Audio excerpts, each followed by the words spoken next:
Nahihiya naman si Miss Yu na kanyang tinanong si Kyulin na kung talaga raw ba na gusto siya ni Miss Chenzo na maging kasama niya siya sa kanyang guild. Sa katanungan ni Miss Yu ay tumugon sa kanya si Kyulin na malalaman raw niya kung ano talaga si Miss Chenzo kung makikita na niya siya mamaya, dahil sa ngayon siya ay abala na naghanda ng magarbong hapunan para sa bago nilang kamiyembro. Tanong naman ni Miss Yu kay Kyulin na kung bakit niya siya pinili upang kanyang maging kasama, na alam naman niya na siya ay pasanin lang ng kanyang mga kasama.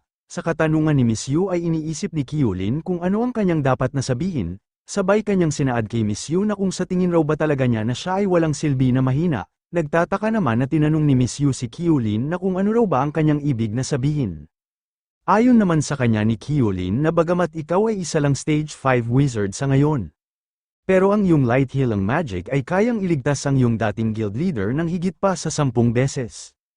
At sa kanya din naalala na ang iyong dating guild leader ay isa ng stage 9 warrior, kung kaya ang iyong nagawa ay hindi ka panipaniwala, dahil maging ang mga stage 7 healing wizard ay hindi yun kayang magawa na kanilang mahil ang isang stage 9 warrior na higit pa sa 10 beses, sa madaling salita ikaw ay maraming magic sa loob ng iyong katawan kumpara sa ibang mga healing wizard, ang iyong problema ay hindi mo kayang kontrolin ang iyong sariling magic. Sa paliwanag ni Kyulin kay Miss Yu ay nagtataka si Miss Yu na kanyang tinanong si Kyulin na kung totoo raw ba ang kanyang mga sinabi. Nakangiti lang naman si Kyulin na kanyang tinugon kay Miss Yu na paniwalaan raw niya siya dahil totoo ang kanyang mga sinabi. At iniisip ni Kyulin na kanya raw naalala na kaya hindi makontrol ni Miss Yu ang kanyang spell sa malayuan ay sa kadahilanan na ang kanyang staff ay hindi naaayon sa kanya. Kinakailangan raw niyang mag-forge ng bagong staff sa susunod. Ngunit bahagya naman silang dalawang napatigil sa kanilang paglalakad dahil mayroon silang nararamdaman na kakaiba sa kanilang unahan. Dahil pala mayroon silang narinig dito sa likod nitong malaking gusali, tanong pa ni Miss Yu kay Kyulin na ano raw ba itong pag-roar na kanilang naririnig. Seryoso naman na sinabi sa kanya ni Kyulin na alam raw niya kung saan banda itong ingay na kanilang naririnig. Ngunit bigla na lang nanlaki ang mga mata ni Kyulin dahil kanyang napagtanto na ang pag-roar na kanilang naririnig ay nanggaling sa bahay ni Miss Chenzo. Dahil doon ay dali-dali na tumakbo si Kyulin upang kanyang puntahan ang bahay ni Miss Chenzo na kanyang sinaad kay Miss Yu na mayroong masamang nangyari. Nagtataka naman na tinanong ni Miss Yu si Kyulin na kung ano raw bang problema. Sagot naman sa kanya ni Kyulin na si Miss Chenzo ay nasa panganib, kung kaya sumunod na lang ito sa kanya. Balik naman tayo sa kinaroroonan nila Miss Chenzo at ni Lubies. Dito ay hindi pa rin binitawan ni Lubies si Miss Chenzo, at kitang-kita sa mukha ni Miss Chenzo na ito ay nahihirapan sa mahigpit na pagsakal sa kanya nitong si Lubies. Samantalang seryoso naman siyang tinitingnan ni Lubies na napapaisip kung ano ang kanyang dapat na gawin nitong si Miss Chenzo, sabay kanyang sinaad kay Miss Chenzo na masyado raw itong boring. Matapos banggitin ni Lubies ang salitang yun ay agad niyang binitawan si Miss Chenzo, sambit pa niya kay Miss Chenzo na masyado raw siyang mahina, talaga raw ba na kanyang tinalo si Leon, kahit ganito lang ang kanyang kakayahan. Seryoso naman siyang tinanong ni Miss Chenzo na kung ano raw ba ang kanyang ibig na sabihin. Ayon naman sa kanya ni Lubies na ang impormasyon raw na ibinigay sa kanya ay hindi tama, dahil sa tingin niya hindi siya ang prinsesa ng Night Soul, dahil sa taglay niyang kakayahan ay wala siyang kakayahan na makapasok sa pamamahay ng pamilyang Boltons upang patayin si Leon. At napakamot na lang si Lubies sa kanyang ulo dahil nakakadismaya raw ang panlasa ni Miss Chenzo.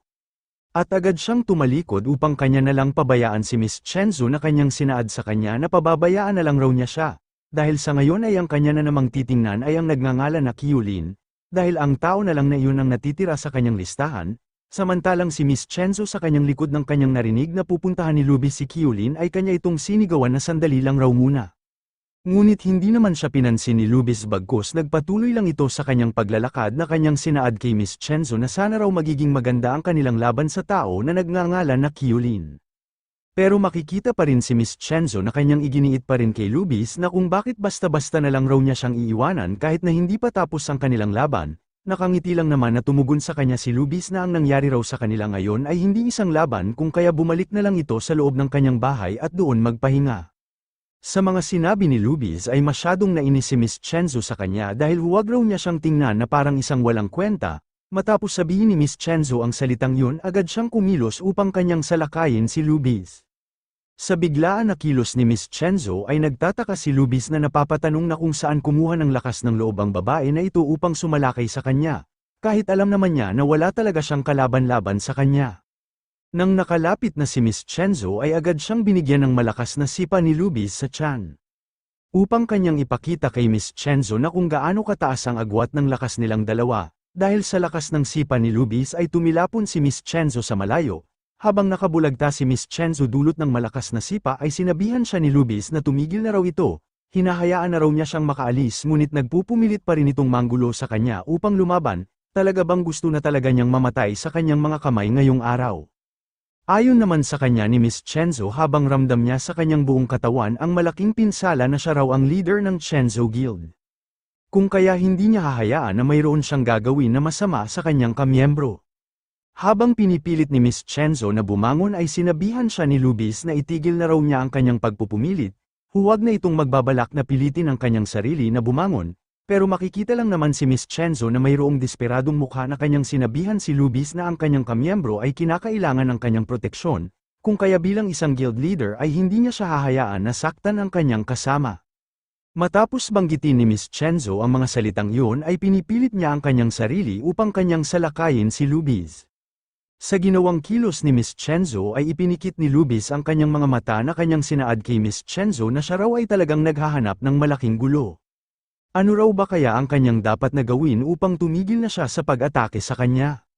Kasabay nito ay itinaas ni Lubis ang kanyang isang kamay upang tumigil na si Miss Chenzo sa kanyang ginagawa. Gulat naman si Miss Chenzo dahil sobrang bigat ng kanyang buong katawan, maging ang paggalaw ay hindi niya magawa. Matapos doon ay bigla na lang bumagsak ang buong katawan ni Miss Chenzo sa lupa.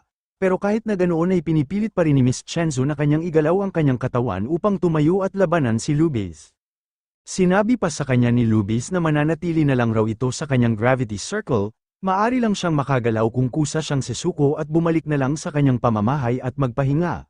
Pero kahit na pasailalim si Miss Chenzo ng gravity circle ni Lubis ay nagawa pa rin na makabangon ni Miss Chenzo. Sa nangyari ay hindi makapaniwala si Lubis na nanlaki ang kanyang mga mata na hindi maalis ang kanyang tingin kay Miss Chenzo. Kahit nahihirapan ay sinabi ni Miss Chenzo kay Lubis na hindi raw niya siya hahayaan na makaalis dito, pero sa isip-isip naman ni Lubis habang masyado pa rin nagtataka na kung paano raw nagawang makagalaw nitong babae na ito kahit 10 beses ang bigat nitong kanyang gravity circle. At seryoso pa niyang sinabi kay Miss Chenzo na ang kanya raw pasensya ay limitado lang. Kung gusto na niya talagang mamatay ay maaari niya siyang tulungan.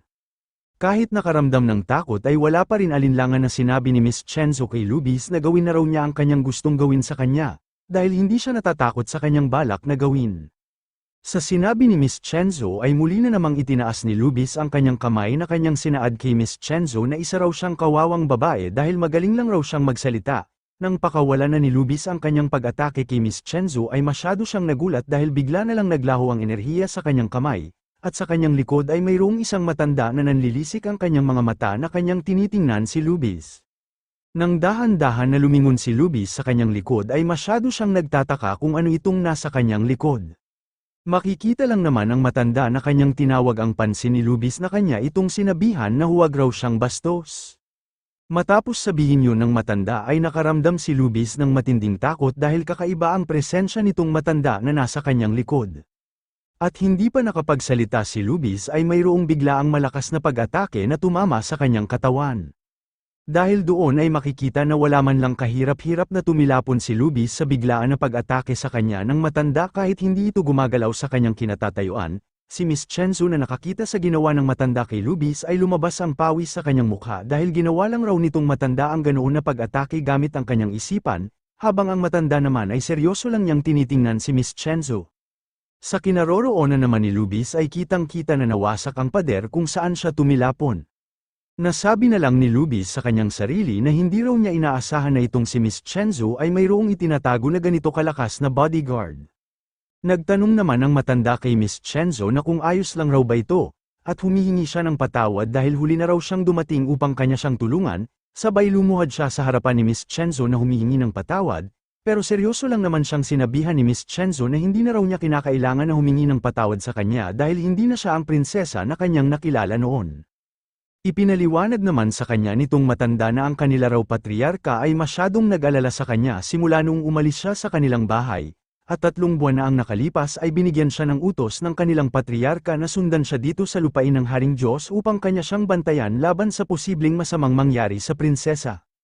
Nagtanong naman si Miss Chenzo sa matanda na bukod pa raw sa kanya mayroon pa ba siyang ibang kasama na sinundan siya dito sa lupain ng Haring Diyos.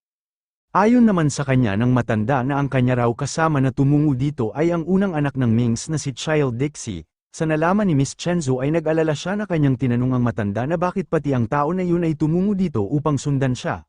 Pero biglang naputol ang kanilang pag-uusap dahil tinawag ni Lubis ang kanilang pansin, sambit pa sa kanila ni Lubis na mukhang maganda raw ang kanilang pinag-usapan.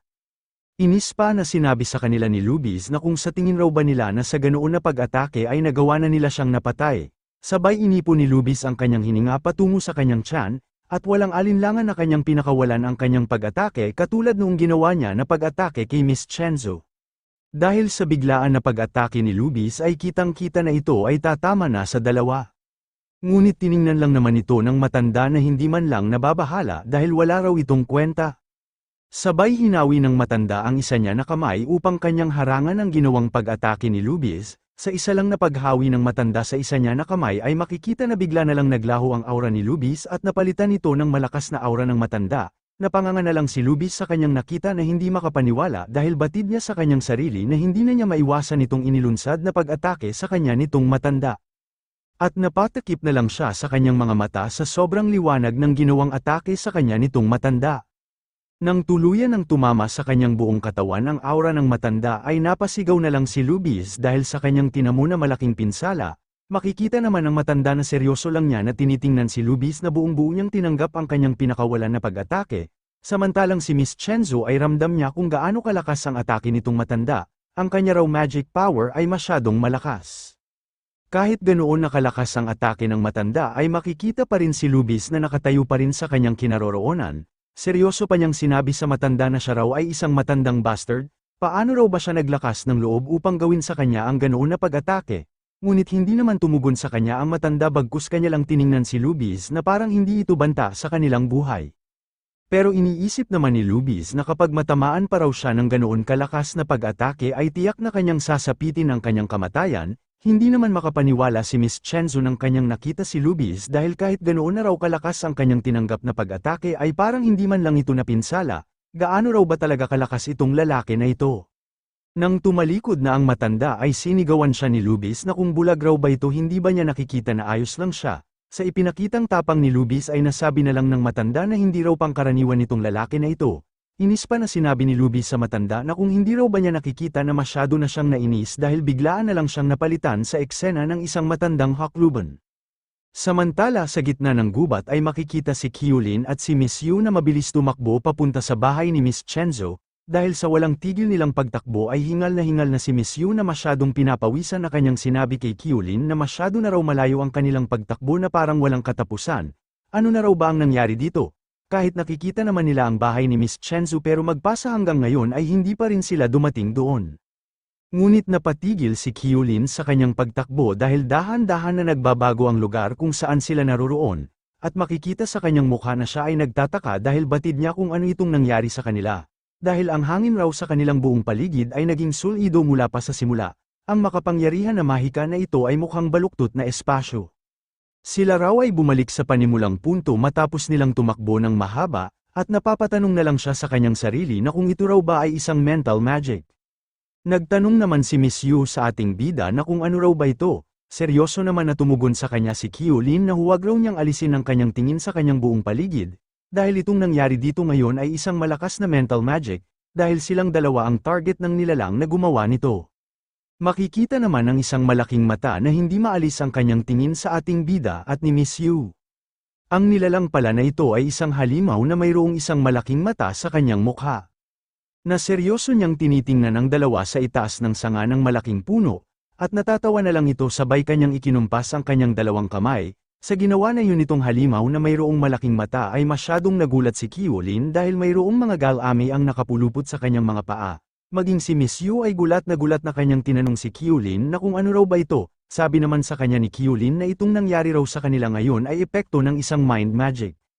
Natatakot naman na tinanong ni Miss Yu si Kyulin na bakit pa bago-bago itong nangyari sa kanilang buong paligid. Pinahinahon naman siya ni Kyulin dahil huwag raw itong mag-alala dahil isa lang itong mind magic, ang kanya raw lahat na mga nakikita dito ngayon ay hindi totoo. Pero takot lang naman na sinabi ni Miss Yu kay Kyulin na kung hindi ito totoo bakit itong nakakadiri na bagay ang nasa kanilang paligid ngayon ay gumagalaw. Hindi pa natapos magsalita si Miss Yu ay tuluyan na nga na pinulaputan ng malaking galamay ang kanyang katawan, sambit pa niya kay Kyulin na ang kanya raw nararamdaman ngayon ay parang totoo. Sa nangyari ay natatawa na lang si Kyulin dahil ang nilalang raw na may gawa nito ay magaling sa mind magic dahil nagawa niyang parang totoo ang kanyang mind magic. At napapasigaw na lang si Miss Yu na humihingi ng tulong kay Kyulin dahil nahihirapan na raw siyang huminga. Pero sinaad lang naman sa kanya ni Kyulin na bahagya lang naman itong totoo ang mind magic kung kaya huwag itong mabahala. Nagmamakaawa naman na tinanong ni Miss Yu si Kyulin na kung ano na raw ba ang kanilang gagawin dito upang makatakas sila sa mind magic. Ayon naman sa kanya ni Kyulin na maghintay lang raw muna ito dahil alam na niya kung paano makatakas nitong kanilang pagkakakulong sa mind magic. At iniisip ni Kyulin na kung itong nangyari sa kanila ngayon ay hindi isang mind magic.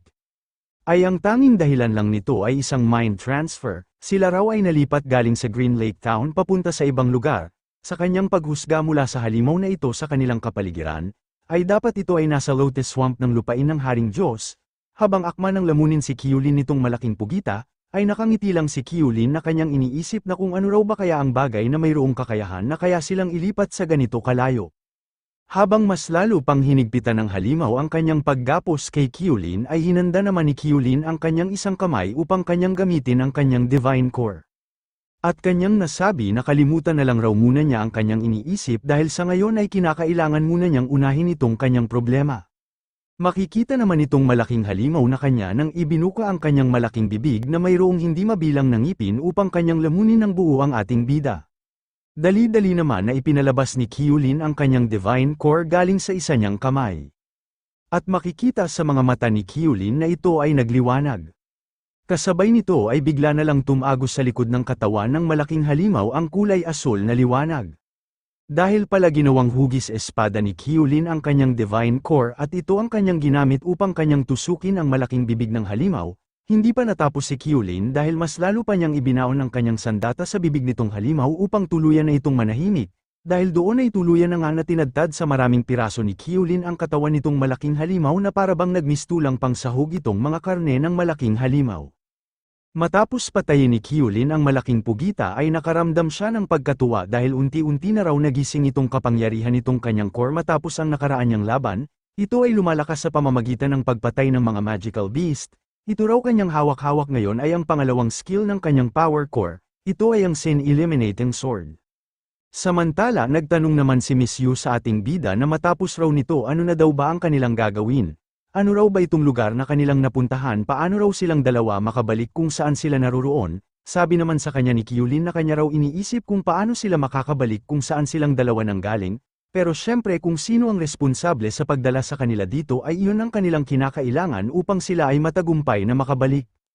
Makikita naman itong magical beast na mayroong isang mata na kanyang binabalak na muling ilipat silang dalawa sa ibang lugar. Wala na nga itong sinayang na oras dahil muli na naman siyang naghanda ng kanyang spell upang kanya na namang ilipat si Kyulin at Miss Yu sa ibang lugar. Sa nangyari ay nagtataka si Kyulin dahil napansin niya na muli na namang nagbago ang lugar kung saan siya naroroon. Makikita si Miss Yu na hindi makapaniwala sa muli na naman nilang dalawang paglipat sa ibang lugar. Sinabi pa sa kanya ni Kyulin na sila raw dalawa ay muli na namang nalipat sa ibang lugar. Ang kasanayan raw ng nilalang na gumagawa nito ay ang time-space transfer. Nakaramdam naman ng matinding takot si Miss Yu dahil ano raw itong lugar na kanilang napuntahan, pakiramdam niya dito ay mas nakakatakot pa ito kumpara sa una nilang napuntahan. Agad lang naman siyang pinatahimik ni Kyulin dahil huwag raw itong maingay, dahil mayroong malaking kapangyarihan ang nakapalibot dito sa kanilang kinaroroonan, at sumunod na lang ito sa kanya dahil mukhang mayroong labasan dito sa kanilang dadaanan. Naagad naman na pinasangayunan ni Miss Yu ang utos sa kanya ni Kyulin, sambit pa niya na susunod na raw siya sa kanya. At bigla na lang silang dalawa na napatigil sa kanilang paglalakad na kanilang tinitingnan ng liwanag sa kanilang unahan, saad pa ni Kyulin kay Miss Yu na susubukan raw nilang dalawa na puntahan ang liwanag sa kanilang unahan dahil baka ang liwanag na yun ang labasan upang silang dalawa ay makaalis dito. Nang nakalapit na si Kyulin sa liwanag na kanyang nakita ay seryoso naman niya itong sinilip kung ano ang mayroon sa maliwanag na butas. Ngunit nang malinaw na niyang nakita kung ano ang liwanag na kanyang nakita ay nanlaki na lang ang kanyang mga mata na hindi makapaniwala, dahil pala nakita niya ang natutulog na isang malaking dragon sa ilalim ng butas. Makikita si Kyulin na hindi maalis ang kanyang tingin sa dragon na kanyang nakita, Samantalang si Miss Yu naman ay bago pa lang dumating sa likod ni Kyulin, at nasabi na lang ni Kyulin sa kanyang sarili na itong kanya raw nakita ngayon ay isang Hell Dragon. Habang natutulog itong malaking Hell Dragon ay bigla naman na kanyang ginalaw ang kanyang isang kamay, pero sa hindi inaasahan ay bigla na lang iminulat ng Hell Dragon ang kanyang mga mata, at walang kaalam-alam si Kyulin na nagising na pala itong Hell Dragon sa kanilang harapan dahil abala pa ito sa kanyang iniisip na kung saan raw ba na lugar ang pugad ng isang Hell Dragon. Makikita pa rin si Kyulin na nakatayo sa harapan ng Hell Dragon na kanya itong tinitingnan na kanyang iniisip kung paano na lang raw kaya na magising itong Hell Dragon at baka kanya silang makita, natitiyak niya na ito na talaga ang kanilang katapusan. Pero sa hindi inaasahan dahil bigla na lang bumangon itong Hell Dragon na kanyang sinisigaw kung sino raw ba ang nandito. Sa biglaan na pagkagising ng Hell Dragon ay natulala si Kyulin na nakaramdam ng matinding takot dahil itong Hell Dragon raw ay kayang magsalita. Ang ganitong uri raw na nilalang ay isang sacred magical beast level, ano na raw ang kanyang dapat na gawin ngayon upang magawang makatakas sa Hell Dragon dahil sa kanyang kasalukuyan na lakas ay wala pa ito sa kalingkingan ng ganitong level na Hell Dragon.